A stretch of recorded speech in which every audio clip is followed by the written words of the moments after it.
Бүтін дүнияға танылған француз социологы, антрополог һәм романист Роберт Стивен Бриффо бір вақыт былай дип әйткән: «Белем ислам цивилизациясе тарафыннан хәзерге заман дөньясына бирелгән иң зур бүләк».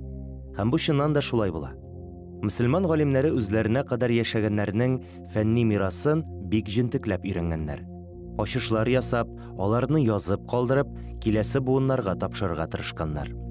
Мөхәммәд бин Ибрахим әл-Фазари шундый галимнәрнең берсе. 8-нче гасырда яшәгән әл-Фазари фәлсәфәче, математик, астроном була. Аның Куфәгә күченеп утырган гаиләсе Фәзәр дигән борынгы гарәп нәселенә карый. Шуңа күрә исемендә дә әл-Фазари компоненты бар. Мөхәммәд әл-Фазари Габбасиләр хәлифәлегенең башкаласы Багдад төзелешендә актив катнаша.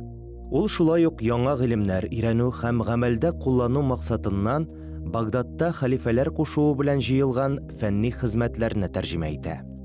Әл-Фазарине беренче мөселман астрономы дип санау кабул ителгән. Ул Һинд астрономнарының фәнни мирасын мөселман галимнәре тарафыннан куллануда мөһим роль уйнаган. Әл-Фазари әтисе белән бергә санскриттан гарәп теленә Брахмаспута Синдханту трактатын күчергән һәм бу хезмәткә Зижву Синдхинд дип исем биргән. Бәлки нәкъ менә шул тәрҗемә аша Һинд цифрлары мөселман илләренә күчкәндер дигән фараз бар. Бу хезмәт ислам дөньясының көнчыгышында 10-нчы гасырга кадәр, Андалусиядә 12-нче гасырга тикле кулланылган. Әлеге китапта чагылыш тапкан Әл-Фазаринең тикшеренү эше астрономия өлкәсендә беренче төпле фәнни хезмәт була.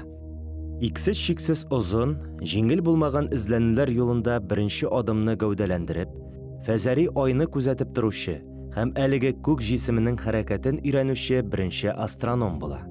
Ул күк җисемнәрен өйрәнү өчен гади кораллар җитештерә һәм әтисе уйлап тапкан астролябияне камилләштерә. Астролябиягә охшаш корал беренче тапкыр борынгы Грециядә кулланылган.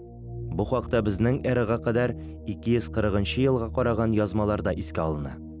Ләкин Фазари астролябиянең барлык техник мөмкинлекләрен һәм үзенчәлекләрен тасвирлаган беренче галим була. Астролябияне мөселман тикшеренүчеләре киң кулланган. Соңра ул Европага үтеп керә һәм 19-нчы гасырга кадәр күк җисемнәрен өйрәнү, математик исәпләүләр башкару өчен алыштыргысыз әсбаб булып тора. Астролябия горизонталь почмакларны үлчәү, күк җисемнәренең киңлекләрен һәм озынлыкларын билгеләү коралы.